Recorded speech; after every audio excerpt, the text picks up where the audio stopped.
beberapa reksadana bermasalah, itu kalau kita ngebedah sahamnya, itu cukup mengerikan.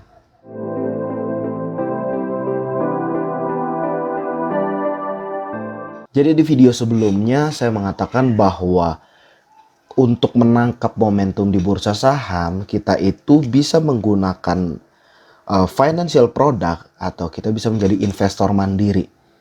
Yang mana dibilang investor mandiri ini itu artinya kita mengelola portofolio kita sendiri, kita berinvestasi sendiri, kita pilih sahamnya sendiri, pokoknya semuanya serba sendiri lah. Seperti itu. Sedangkan kalau misalnya kita uh, membeli produk reksadana, ketika kita menangkap momentum yang ada di bursa saham itu menggunakan produk dari reksadana, itu sebenarnya menyederhanakan permasalahan kita. Jadi kalau misalnya tadinya kita harus belajar cara milih saham, kita harus belajar portfolio construction, kita menyusun portofolio itu harusnya seperti apa, berapa banyak untuk saham apa, berapa banyak untuk saham yang blue chip, untuk yang second liner, untuk third liner, itu yang kita pelajari, itu yang harus kita tahu, itu yang harus kita pahami ketika kita mau uh, menyusun portofolio kita sendiri. Kita mau jadi investor mandiri. Itu yang mesti kita pahami. Sedangkan kalau misalnya kita menaruh uang kita ke reksadana, ini menyederhanakan semuanya.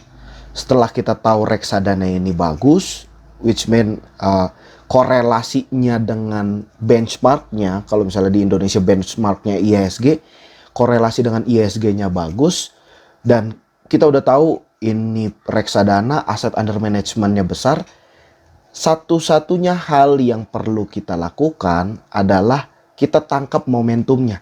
Kita beli di waktu yang tepat. Udah itu doang. Kalau kita mau beli financial product, kita cuma cukup analisa si reksadananya ini. Kita cukup lihat reksadananya ini bagus apa enggak. Yang kedua, waktunya.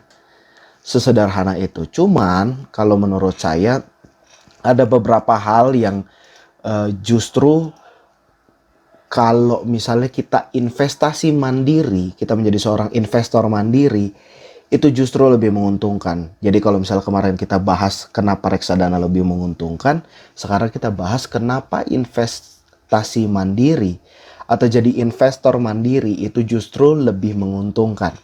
Pertama seperti ini, kita tahu bursa saham itu punya resiko buat siapapun. The great unknown, sesuatu ketidaktahuan besar ini itu akan sama seperti itu. Jadi yang akan kita hadapi ketika kita menjadi investor mandiri adalah ketidaktahuan ini. Jadi ketidaktahuan terhadap market, ketidaktahuan terhadap fear and greed yang kental di market itu yang harus kita hadapi. Cuman ketika kita memutuskan untuk menjadi investor mandiri, ini sebenarnya ada banyak, menurut saya justru ini lebih banyak sisi baiknya. Justru ini lebih menguntungkan kalau misalnya memang kita benar-benar memberikan effort yang lebih. Jadi yang reksadana berikan ini adalah menukar ketidaktahuan kita dengan sejumlah fee. Jadi mereka mematok sejumlah fee. Jadi misalnya managerial fee biasanya itu 2,5% sampai 5%. Jadi ada beberapa yang 5%. Which mean kalau misalnya dia mematok managerial fee segitu, kalau misalnya IHSG-nya cuman plus 2,5%, itu artinya uang kita nggak bertambah. Misalnya managerial fee 2,5%, IHSG-nya atau kinerja portofolio kita itu cuma plus 2,5%. Itu artinya cuma nutupin doang. Berarti kita mulai aja tuh udah minus kalau misalnya kita menitipkan uang kita di reksadana. Dan itu yang menurut saya perlu untuk diperhatikan. Apakah worth it untuk kita membayarkan managerial fee, membayarkan custodian fee, membayarkan banyak fee lainnya yang ada di reksadana ini setiap tahun untuk kita terus menitipkan uang kita di situ. Menurut saya, poin pertama kenapa investasi mandiri itu menguntungkan. Jadi kalau misalnya kita ingat di tahun 2019 lalu, di akhir tahun, itu ada satu kasus besar, kasus sistemik yang cukup besar, yaitu di-trigger oleh adanya kasus Jiwasraya.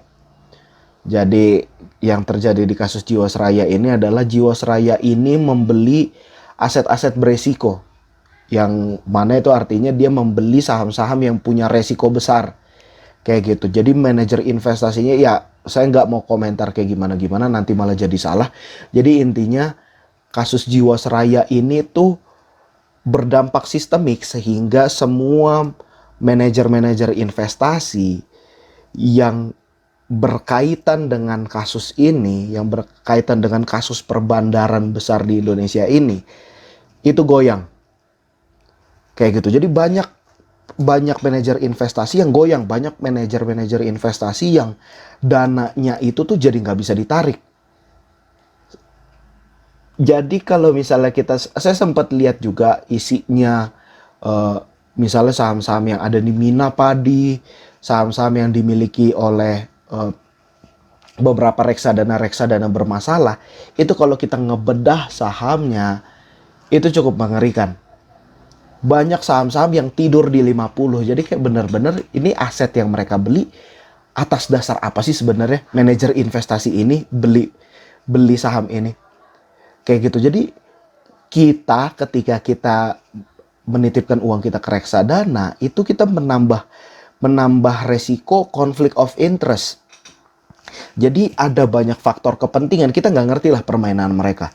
Jadi misalnya ada salah satu yang saya tangkap jalur ceritanya, itu adalah ketika manajer investasi ini itu dibayar oleh orang-orang yang mengelola, yang membandari saham perusahaan ini, itu dibayar, dia dapat komisi, asalkan perusahaan manajer investasi ini kan mereka mengelola duit banyak orang. Itu artinya mereka punya duit untuk menampung penjualan dari bandar-bandar ini. Jadi bandar ini membayar sejumlah fee kepada manajer investasi untuk menampung barang jualan mereka. Itu yang saya tahu. Saya nggak mau bahas lebih dalam lagi, karena memang sampai sekarang kasus ini pun masih terus berjalan dan kita belum tahu arahnya kemana. Jadi kita kalau misalnya menitipkan uang kita ke reksadana, kita sangat rentan dengan benturan-benturan kepentingan seperti ini. Mereka punya kepentingannya. Mereka punya kepentingan masing-masing, dan kalau menurut saya mereka pasti akan memprioritaskan kepentingan mereka dulu daripada kepentingan kita. Kayak gitu. Jadi ketika mereka tersangkut kasus seperti ini, yang akan mereka selamatkan itu pasti diri mereka sendiri dulu. Seperti itu. Jadi untuk masalah likuiditas seperti kasus di Narada, Mina Padi yang di-trigger oleh kasus Jiwasraya ini, masalah likuiditas ini bisa jadi masalah serius ketika kita tidak beruntung dalam memilih reksadananya. Seperti itu. Jadi kalau misalnya amit-amit reksadana yang kita pilih itu justru reksadana yang bermasalah ini, itu mengerikan banget kasusnya. Jadi misalnya kita naruh sejumlah, yang saya tahu ada beberapa yang boleh naruh minimal 200 juta, sampai sekarang duitnya nggak balik. Jadi karena apa? Karena memang ya aset yang mereka beli, saham-saham yang mereka beli itu lagi tidur. Mau balikin dari mana? Orang semuanya bentuknya dalam bentuk saham kok. Kayak gitu. Jadi konflik kepentingan seperti ini ada di dunia manajer investasi, di dunia reksadana, di dunia pengelolaan dana ini tuh ada konflik of interest seperti ini. Jadi untuk hal-hal seperti itulah menurut saya, untuk kita belajar sendiri, untuk kita mengambil kelas atau kita mengambil workshop yang membahas tentang tema-tema ini, itu lebih baik dan lebih menguntungkan serta lebih aman untuk masalah likuiditas kita. Kayak gitu. Jadi itu poin pertamanya. Jadi untuk alasan likuiditas, menurut saya lebih baik daripada kita nggak bisa cairin uang kita karena reksadana tersangkut kasus atau ada apa-apa. Better kita belajar, kita mengorbankan sedikit, kita mengeluarkan jerih payah sedikit untuk kita belajar investasi saham itu seperti apa, gimana cara milih sahamnya, gimana cara mengelola portofolionya. Seperti itu. Jadi itu yang pertama. Yang kedua, kalau misalnya kita ngomongin apa yang lebih menguntungkan ketika kita berinvestasi sendiri dibandingkan kita membeli financial product. Jadi sebenarnya ketika kita menjadi seorang investor saham, kita berinvestasi langsung ke bursa saham tanpa melalui jasa manajer investasi atau reksadana, itu kita memiliki beberapa benefit. Seperti misalnya contoh, kita tercatat sebagai pemilik saham perusahaan tersebut. Nama kita yang tercatat di situ. Yang kedua, pemberian dividen yang mana dividen ini bisa kita anggap sebagai risk free asset.